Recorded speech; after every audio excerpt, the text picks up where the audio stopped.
Robert Plank Show, episode 203. Write a book, become a bestseller, and iterate your way to Kindle publishing success with Tom Corson-Knowles. Hey everyone, and welcome back to the Robert Plank Show, where we talk about making money and building an online business. We're joined today by Tom Corson-Knowles, and he's the international best-selling author of the Kindle Publishing Bible and 26 other books, and he's the founder of ebookpublishingschool.com, which is a free self-publishing training course for authors, and TCK Publishing, an independent book publisher that specializes in publishing and marketing ebooks, print books, and audiobooks online. Mr. Tom, welcome to the show. Thanks so much for having me, Robert. It's great to be here. I'm glad that you're here. And so Kindle publishing. I mean, can you tell us about what it is and what sort of stuff that you've published about it, and sort of what excites you the most about this whole Amazon Kindle publishing thing?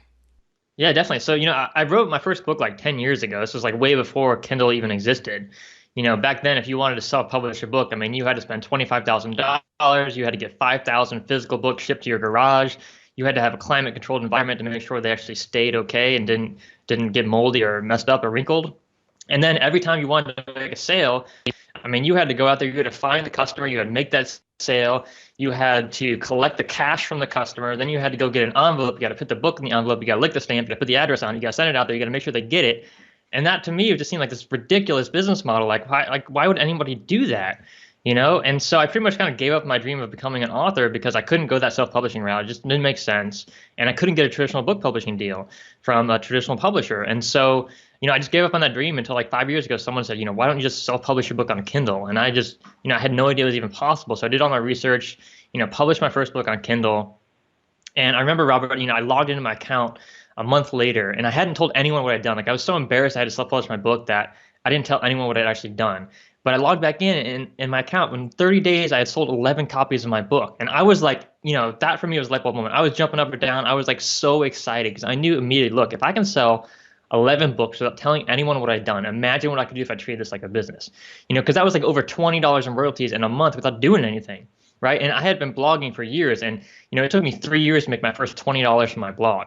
So, and that took a lot of work and a lot of effort to get there, right? Versus just publishing a book on Kindle, and it was just so fast and so easy. And so I immediately saw the opportunity there to really take my message, take my story, take my ideas, and help reach a lot of people. So I treated it like a business.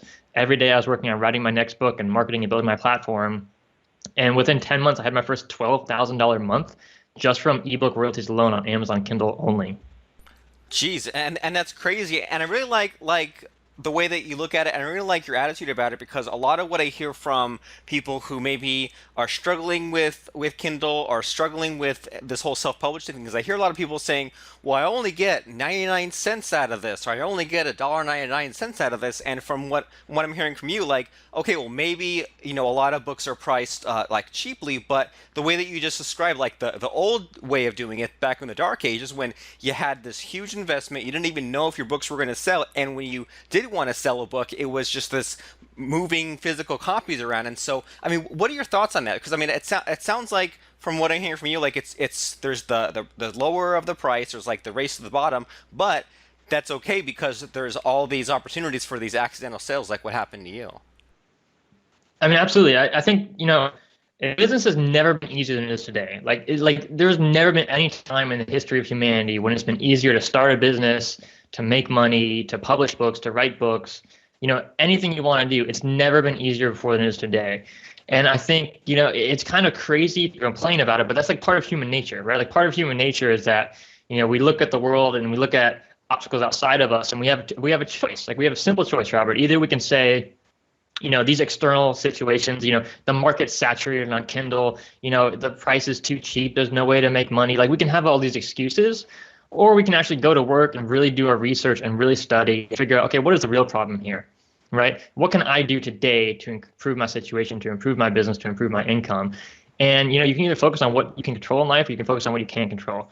And so, yeah, for people who focus on things that they can't control, There are so many reasons not to publish a book, not to write a book, not to start a business, right? But for people who focus on what they can control, the real entrepreneurs who are really out there making a difference and want to make a difference and want to follow their dreams, it's a simple process of just finding out, okay, what's the next step for me? What can I do today to improve my income, to improve my situation? What can I do to, create a great book that's going to help people, it's going to make a difference, that's, going to make an impact. And that's how you build a real business. You build a real business by providing services and products that make a difference, that help people solve problems, that make the world better. So you can either focus on that or you can focus on your excuses. It's really up to you. Right, and that's a really good attitude, and that's very like entrepreneurial to think in that way, and I also come across periods of time when I'm having that doubt, or I'm having the struggle, or I'm having those frustrations when I can't really finish a book that I started, or I can't figure out like some kind of website sort of thing. But then what I sort of tell myself in there is that, well, a lot of my competitors are coming across the same exact obstacles, and a ton of them are giving up. So if I just push maybe 5 or 10% further, then I can actually get to where I want to go. And so you mentioned that you did a book launch that made you $12,000. So could you kind of tell us about that? Could you tell us about sort of what this book was and what kind of problem you were solving with it? Actually, so it was several books. So at that time, I was 10 months in. I think I had like 8 books published on Amazon at that point.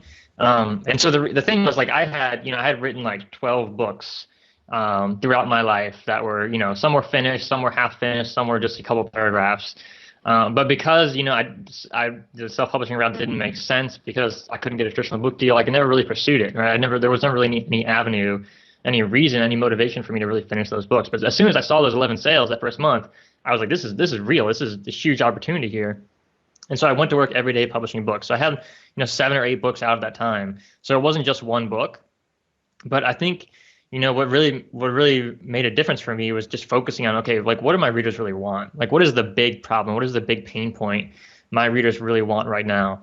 And so, a super easy way to do that, Robert, is to just go to Amazon and type in the keywords related to the books or the topics you're thinking about writing about, right? So if you're thinking about writing about Facebook marketing, right? You can type in Facebook marketing, and then what you can do is you can see all best-selling books out there, and you can find the best-selling books in your field, and you can read the reviews, the positive reviews, the negative reviews, and the readers will tell you. Readers are telling you every day on Amazon what they want and what they don't want, right? What they like about these books, what they hate about these books. And you can see where the gaps are in the market. Like, you can see where these niches are, where people haven't written a book on the topic, or they haven't done it in a way that fulfills the needs of a certain audience. And that's how you create a book that's going to be a bestseller, that's going to continue to sell for year after year after year, is by creating something unique, right? It's got to be different. Writing just another Me Too book is not going to make a difference. A great example of this is Russell Brunson's got a book called .com Secrets, right? And it's kind of like the holy grail for internet marketers. When he wrote that book, he published that book, there's like 10,000, maybe 100,000 books on internet marketing on Amazon already. But this guy came out with, a unique message, a unique way of doing it, some real value in that book. It's different than everything else out there, right? You can buy all other 10,000, 100,000 books on internet marketing, but you compare them to that book and it's just different. It's unique. And so I think that's the secret to success, to lasting success, is to create something uniquely valuable. And to do that, it takes research, it takes effort, it takes energy. It's not just hiring someone in the Philippines for $50 and slapping it on Amazon and calling it a day. Oh, okay. And I think that I hadn't even thought of that. I thought about, as far as like looking at reviews for maybe the books I'd put out there, but I'd never had thought of doing that research and looking at my future competitors in whatever sort of subject, and looking at the good reviews to see what should be in there, and the bad reviews to see sort of where those gaps in the marketplace were. And so, what's the rest of your process? So, like, if you were like, let's say that you were going to make a book on Facebook marketing, is this research thing you're saying, is that the first thing that you do, or is that in the middle, or where is that in there? Yeah, so the first step I take with every author is, like, first, let's just get a big list of ideas. Let's just brainstorm. I think a problem with a lot of creative people have is, like, you have so many ideas, and you get like halfway through a project and the shiny penny pops up and you say, oh, I'm gonna go do Instagram marketing now, I'm gonna go do Pinterest marketing now. Like, you just follow all these different avenues and different courses and stuff, and you never really finish what you started. So I think a key way to avoid that trap is to just have everything written down and have it organized. So anytime you get this great idea for a next business plan, a next book, a next project, just write it down somewhere. Have a notebook, have a EverNote file, You keep track of all your great ideas, and that way you never feel like you're going to lose. You're not going to miss out if you don't follow that shiny penny, right? So Right. once you've got that list of 20, 30, 40 book ideas, whatever it is, that's when you narrow it down to the top few. And the way I do it is I just ask myself simple questions like, what am I passionate about right now? If I had 30 days left to live and I could only leave one book behind, which of these topics would it be about? Right? What do I want to leave a legacy on? Like, find out what you're really passionate, really excited about doing, because if you don't have that passion and excitement for what you're doing, your readers aren't going to be passionate and excited about it either, right? So you have to kind of bring something to the table, some energy, some excitement to really make a project successful. So once you've got that, maybe you've got 2 or 3 or 4 narrowed down. That's when you go do that research process on Amazon and you start looking for where are the gaps in the market, right? Where can I add something uniquely valuable? And also testing out the market size, right? So you can see exactly how many sales any book on Amazon is getting right now, and actually just have a free tool for you that does that. So basically, just copy and paste the Amazon Kindle sales rank, or for physical books, the physical book sales rank on Amazon, and just type it in the calculator and tells you exactly how many sales there are. So that free tool is at tckpublishing.com/calculator. And so with that, now you know the market size. You've done that research with the keywords, with the book reviews. Then you've got a better idea of, okay, how big is the market and where are the gaps in that market? And then that's when you want to kind of create your hook for your book, right? So this is where you create that one thing that makes your book unique. And I think a big mistake a lot of authors make, a lot of marketers make, is you might have this training course, this book, this product, this service that does lots of things, right? One book is not just going to have one idea in it. It's going to have lots of ideas in it, lots of tools, lots of resources, right? And so the key, though, with marketing, with branding, is that you have to find out what makes you different. And you have to tell your customers immediately what makes you different. What is that one thing that stands out, right? It's like basic copywriting rules. Like, you want to have a headline that actually attracts people to what you do, right? And so you create that headline by first of all, doing your market research. Any good copywriter is not just going to open up a page and start writing. They're going to do their market research first, right? And then they're going to find out what's unique about this product and service. What is the pain points of my audience? How can I make this unique and make this stand out and make them actually want it, right? And so that's all about finding out market research, understanding your brand, creating that clear message, so that then you can go about the whole process from there. Because if you don't go through this branding and market research phase, what happens is you just design a random book cover, you come up with a random book title, you come up with a random book description, you come up with a random marketing campaign. And if everything you're doing is random, maybe you get lucky and you're really successful, but most times you're going to fail. Right. And so if you really want to be successful strategically, you've got to step back and think strategically about your whole branding process and your market research. And that makes perfect sense. And it sounds like if people skip over that step, then they might, write 10 bad books and then one good one, and it makes more sense to write one good book after another. And so I'm looking at some of your books, and you have this Facebook for business owners book on here, and what sort of jumps out for me is that it's all about getting 500 new fans every month. So is that the hook for that particular book, the 500 fans per month, or was it something else? Yeah, exactly. I wanted to just create like a simple book that would tell like beginning business people, like here's how you can actually start making money, start getting a real audience on Facebook, right? And so I wrote that book years ago, and definitely the market's changed a lot since then. I've had to update the book like so many times, but yeah, that was the basic premise. Was like, hey, you don't have to know anything about Facebook marketing to get 500 fans a month if you just follow the system. Awesome. And so as far as like this particular book, I mean, how long is it? And I mean, how long did it take you to make all of it? So that book is about 100 pages long. I mean, first draft, I don't remember, maybe like 30 days or so to write the first draft, and then, editing and revisions. And then, since then, Facebook has made so many changes. I've updated the book probably 10, 15 times. So a lot of definitely revisions have gone into it. I would say one of the lessons I've learned from that book is that I don't like short-term markets, right? So like the social media marketing, Facebook marketing, it's a really short-term market, right? Because every time Facebook makes an update, you have to go back, you have to edit that book, you have to update that content. It's a huge pain in the butt. And no one wants to buy a book on Facebook for business owners that's like, I think the book is 3 years old now, right? It's like, they want the newest, they want the latest, right? That's the problem with that market, right? Where other markets are not like that at all. Like if you're buying a self-help book, a personal development book, a book on weight loss, a romance novel, a thriller novel. Like you don't care when it was written, like either it's relevant to you or not. It's an evergreen product. And so what I've learned from publishing hundreds and hundreds of books on Amazon is that the books that do well year after year after year after year are the books that are long-term markets. And technology is not a long-term market, and so I don't like that market anymore. And it's not a market I would recommend most people go into. Okay, fair enough. And so that was sort of the past for you. And so these days, I mean, first of all, can you give me an example of maybe something that you published recently? And the other thing about that is, are the books you put out these days, are they still 100 pages, or is it a different length? And does it still take you 30 days, or is that a different length of time as well? So actually nowadays I focus most of my time on running a publishing company. So I help other authors write and publish their books. So I still write myself, but I haven't done my own book launch in a couple months. But we're all constantly launching books for clients in all the different markets. And in terms of like page count, it's different for everyone. It's different for every market. It's different for every book. I think the book should be as long as it needs to be to get the message across and give the reader all the resources, tools they need to be successful. And so you don't want to fill up with fluff. Like a lot of people are like, oh, my book's only 80 pages. I need more stuff. So they just add more fluff in there. And no one wants that, right? It's not helping anyone. It's not helping the reader, and it's not going to provide a better experience. So you're not going to make more money doing that, right? I've published books anywhere from like 30 pages to like 700. It really just depends on the market, on the author, on the message.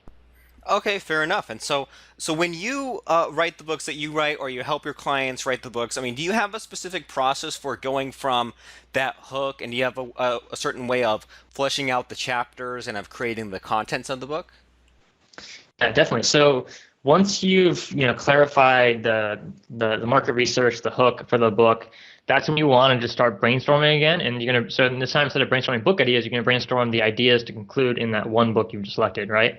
So, if you're writing a book on branding, right? Like you ask yourself, like, okay, what does my target reader, what does my ideal reader need to know about this topic, right? And so this is when you want to get crystal clear on, again, who is your ideal reader, right? So are they a beginner? Are they experienced? Do they know a lot about this topic already? Do you want it to be applicable to both beginners and experienced people? You really have to understand your market. Are you targeting women or men or both, right? And so with that in mind, you create kind of this customer avatar, right? And once you have that, then you can get really clear on, okay, I'm writing this book for John, right? And John is like a 20-year-old guy trying to figure out internet marketing, right? And he's just a pure beginner, right? And so then everything in your book from there follows with, is this going to be helpful for John or not? Because if it's not helpful for John, you shouldn't put it in the book, right? Right. And so you go through this process of just asking yourself, what is all the information John needs to succeed, right? What is the promise of my book? So if your book is on branding and your promise is you're going to have this great personal brand that's going to be able to grow you from 0 to 7 figures or more, then you need to take John through this whole process. How is he going to get those results, right? And what are you going to provide in that book to get them those results? And I really encourage people to think about in this stage, more than just the chapters, more than just chapter 1, chapter 2. Think about additional resources, additional tools you could provide, right? So, for a lot of books, we'll have people do like video courses. Like there'll be like a free video course when you get the book, right? Because if it's something technical, like building setting up an marketing campaign, I mean, that's really technical. And if someone's brand new and if you've got a book for beginners, they're probably not going to be able to follow along with every single step in a book. But if you take them on a screen share video presentation and you get that for free with the book and you walk them through every step and you say, hey, all you have to do is just follow the screen and click where I click and do what I do and the problem's solved, that's a lot easier for that reader, right? That helps John a whole lot more actually achieve his goals. So that's really the process you want to go through is what can I include in my book? And think about videos, think about checklists, think about other resources you can provide beyond the book, right? Because that's what's going to take your book from just something that happens to be sold on Amazon to a brand, to something that makes a difference, to something that's going to be bought year after year after year, and it's going to provide maximum value to your reader. And having said all that, how do you keep yourself from just going crazy and getting bogged down with all the details? Like if you say, well, I could make videos about this, or I could make video or checklists about that. How do you stop yourself, or how do you stop someone from just going out of control and overdoing it on the planning stages? So when I do it, like it's really fast. And I tell my clients, like, look, don't spend more than an hour on outlining. Don't spend more than an hour on brainstorming ideas. Because after that, you're pretty much just spinning your wheels, right? And so you can take a break and come back the next day if you want to brainstorm more. But really, Most people can do it in an hour if they're really focused easily. And so it's really just about getting the main ideas down. And you can always, you knowing that you can always add more as you go. You can always change the plan as you go. The point of brainstorming, the point of outlining your book is not to know exactly what's going to happen every step of the way. It's just to get you started, it's to get you that big picture, it's to get you that kind of general roadmap. There's this great quote in the military is like, no battle plan survives like the first minute in battle, right? The real world is different. So you can't just plan everything out and plan it out perfectly. You just have to come up with a good plan as fast as you can, start implementing that plan, and you learn along the way. Like everything in business is an iterative process. And that basically just means you take one step and you take the next step and you take the next step. And every step you take, you have a different viewpoint. It's like you're climbing a mountain. The higher up you get that mountain, the bigger vantage point you have to see more out there. And you'll see more opportunities and more problems and more things to change. And so, don't get bogged down at the bottom of the mountain thinking, oh, it's going to be so hard. Just take that next step, get a good plan, like the good plan today is better than a perfect plan tomorrow. I mean, it's so true. You can't get bogged down in like analysis paralysis because it's going to kill your career. Right, and I can completely relate to that. And that, like any kind of project, right? Any kind of series of tasks that are in front of me, if I look too much at all this huge list of things I have to do, I probably would never finish. But if I kind of have a rough idea and I make some progress, then I can look back and say, whoa, look at all the stuff that I already did. Pretty easy to keep on going. And so, sort of along those lines, so what are your thoughts on actually getting the book written? I mean, so like you thought of a list of ideas, you went in and researched things, researched other books to figure out the gaps, you figure out the hook of your own book, you fleshed out you brainstorming like some of the chapters or some of these resources and things like that. So then how do you get yourself to follow through and actually write the dang thing? So yeah, great question. I mean, there's several ways to write a book. So the most common way is you're going to sit down on your computer, you're going to type it up on Microsoft Word or some kind of word processor. I think for about 30% of people, it's actually better for them to speak the book, right? And so there's lots of ways that you can just, there's apps on the iPhone or any kind of smartphone for free. You can record. There's free apps on the computer you can use to record audio, and you just start talking your book. So if you're like a public speaker, you've already done presentations or workshops and stuff, and you just love to speak and don't like to write, that can be a great way to get started. And then what you can do is once you've spoken that and you have these like audio files, in about 4 hours of speaking, you can speak for about 9,000 words in an hour. So if you do it for 4 hours, that's about 36,000 words, which is about 150 page book. So that's a good sized nonfiction book. In just 4 hours of speaking, right? And so once you've spoken that, you got the files, just send it to a transcriptionist. And you can get great transcriptionist work done for like, $30 per finished hour. So maybe like $120 per 4 hours of spoken content. So like you've got your first draft of your book then with basically 4 hours of your time plus $120 for a transcriptionist. And then you got all your content there, and that's just the first draft. So that's when like the real work starts with the editing, the revision, and going from there. So there's writing the book yourself. There's the audio way, and the other way is like hiring a ghostwriter. And so the ghostwriter is probably going to interview you, and then they're just going to give you like a finished book, and that's usually going to cost $5,000 to $40,000 to get a ghostwriter. So I think most folks is like either you're going to write it yourself or you're going to do the audio route. And so if whichever route you go, you're going to have to invest some time in that process. And so what the method I've used, the method I recommend for people is like just schedule time in your calendar. If you've got an appointment for the doctor for 9:30 a.m. next Tuesday, like you're going to show up. Like, where are you going to be at 9:30 a.m. next Tuesday? You're going to be at the doctor's appointment, right? You're not going to miss it because it's in your calendar. And I think a lot of us, we say, oh, I'm going to write a book someday. I'm going to create that video course. I'm going to start a business, and never get around to it. But if you put it in your calendar, you're going to get it done. And that's what I recommend people do is like every day schedule that time to work on your book, to work on your project, to work on what's really important to you, and get that done first before you go, checking email and watching TV and just, falling into old habits. Okay, and that's really good advice. And I mean, lots of ways for someone to crank out the book depending on what they're used to, based on what their personality is. And so, one thing that really has me curious is I've written some like nonfiction stuff, and for me that seems pretty simple because I can say, well, I know where I want it to end, and I know what sort of things I want to teach them, and I figure out the order. But along the lines of like fiction and things like that, I've never even tried any sort of fiction. So, I mean, do you have any advice in that category? And I mean, is it the same process? Is it possible to speak out fiction? Because that seems like that would be sort of difficult. Yeah, absolutely. It's a great question. So actually, it's totally possible. I know several best-selling authors who are doing six figures or even seven figures who speak their books, and find that they speak it a lot faster. So I think it definitely takes a certain level of skill to speak out a novel, because you have to kind of have this good visualization of the structure, right? You have to kind of know in your head like how dialogue works and how scenes work, right? So there's some knowledge you have to have, but you can build that knowledge. It's not that difficult.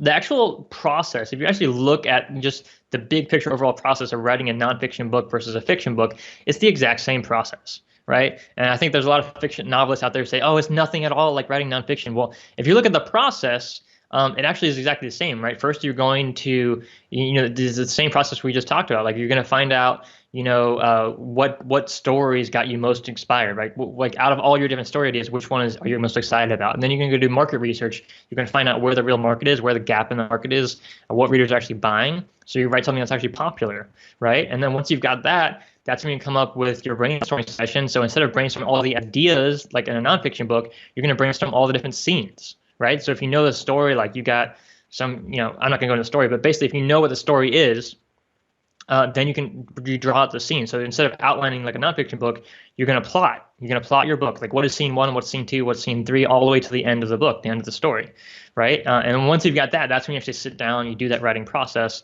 Whether you write it or speak it, it's the same process. You're just getting the story on paper. So yeah, I mean, I hope that answers the question. Yeah, it does. It makes a lot of sense, and that's very reassuring. And I like how, as everything that we talked about with today is how it sounds like the way that you think and the way that you get these books out there is just one step at a time, right? Not planning 10 books at once, not having a bunch of books done in parallel. It sounds like you just look at these milestones that are in front of you and you say, okay, well, I need to narrow down the ideas or do the research or figure out the hook or brainstorm or speak the book or edit it. It's just all of these sort of milestones along the way. And so with the books that you've created and the books that you've helped create with your clients, do you see any sort of common number one mistake that's happening with everyone publishing on Kindle? That's a good question. I mean, there's lots of mistakes people make. I think the biggest mistake people make is like a mindset thing, and they don't understand what actually makes books sell.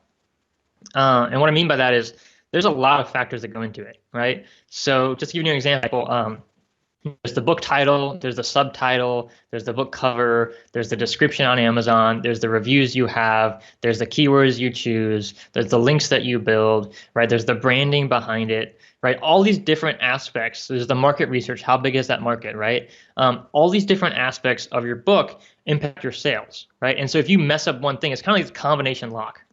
If you ever had a combination lock, like you have to get all the numbers right or the lock's not going to open. If there's four numbers in that combination, you only have three, it's not going to open. Doesn't matter if you have three things perfect. You have to get all of them perfect for the lock to open and good results to come, right? And it's the same way with a book. So I see a lot of people, they publish a book on Amazon, they don't get the sales they want, and they just give up, say, oh, it didn't work for me. This whole Kindle thing's a scam. It doesn't work. It's not real. But the Kindle market went from $0 to $4 billion in 5 years, and now it's only grown since there. It's like over $6 billion now, just in the US. So there's a lot of money being made out there, and I think it's just an excuse it's just an excuse that people make because they don't know better. But if you understand that you need all the numbers in the lock to be right to get that success, that's when you can go back to your book and say, okay, well, what can I improve here? Can I improve the title, the cover, the description, the keywords, the reviews, the links, the branding, the messaging? What about your process can you improve to make it more attractive to readers? And if that's what you focus on, you will be successful. But you have to get everything right, and it's just kind of a big trial and error process. I've got a step-by-step training course that walks you through writing your book to publishing it to marketing it. But it's not going to work for you if you think that you can just follow every step in the process and not actually do your own thinking, not actually do your own work, not actually go back to your book and make improvements, because that's what makes you successful, right? If the iPhone today had the same features and the same functionality as the original iPhone, no one would ever use an iPhone. Like there would be no one who had an iPhone today because it would be worthless because it wouldn't change. It would be this old, out of date technology that wouldn't have caught up and stayed relevant with the modern world, right? The world has changed a lot just in the past couple of years. And so it's kind of the same way in business. Like if you've got a product, you have to constantly be making sure that you're doing everything right to provide the best quality value to your readers and to get the most exposure, right? Because if you don't have your right keywords on Amazon, no one's gonna be able to find your book in the first place. And all these things work together. I mean, it sounds like it, and I think that that's a pretty cool way of looking at it. In that, well, like it's tough to fail, and even if I do fail, then there are things that I can adjust from that, and even if I do succeed, I have to sort of stay on my game to keep things going, because otherwise someone else is going to catch up to me, or I'll become out of date or not relevant. And it sounds like everything that you've been talking about today, it sounds like it's there's very much of like a scientific process in that, well, if the Kindle book isn't selling, I'm not just going to give up, but I can sort of take some guesses or try some different things on how to correct it. And then I'm also hearing that there's a lot of a mindset component involved, where even as you're describing things, you're using your imagination, and you're sort of making me use my imagination, talking about climbing a mountain, or having a combination, like all these cool ways of just sort of making the gears in my brain going. And you mentioned that you have a training course about publishing a book, and you also have a service where you help people publish a book. So can you sort of tell us about those things a little bit? Yeah, definitely. So yeah, I have a free training course that walks you through the process of, formatting your book for Amazon Kindle, publishing it on Amazon Kindle, and then actually launching your book like a pro. That's at ebookpublishingschool.com. And if you go through that free training course, you'll learn about my advanced program, where it's like 20 hours of content where I just walk you through everything from writing the book to publishing it to building your platform to six figures and beyond. And then with the publishing company, I created that just because my students said, hey, a lot of my students said, hey, I love everything you teach, but I don't want to do, finding editors and cover designers and formatters and all the technical stuff, and, building my email list. Like, can you just help me do all that stuff? So that's why I started the publishing company called TCK Publishing.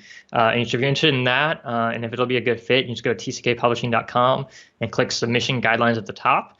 And you can see, what kind of books we accept and if it's going to be a good fit, and just shoot us an email and we'll go from there. Awesome. So ebookpublishingschool.com to get that free course, and then tckpublishing.com to have it done for you, or to work with Tom to get your book out there. So, I mean, thanks for stopping by the show, Tom, and I really appreciate your outlook on all this, and your sort of step-by-step process, in addition to your entrepreneurial mindset, to make sure that the step-by-step process works. So I really appreciate you. I appreciate the content that you shared, and thanks for stopping by the show. Thanks so much, Robert. I really appreciate you. Subscribe to us right now while it's still fresh on your mind at robertplank.com/iTunes, or just search Robert Plank in your iTunes app.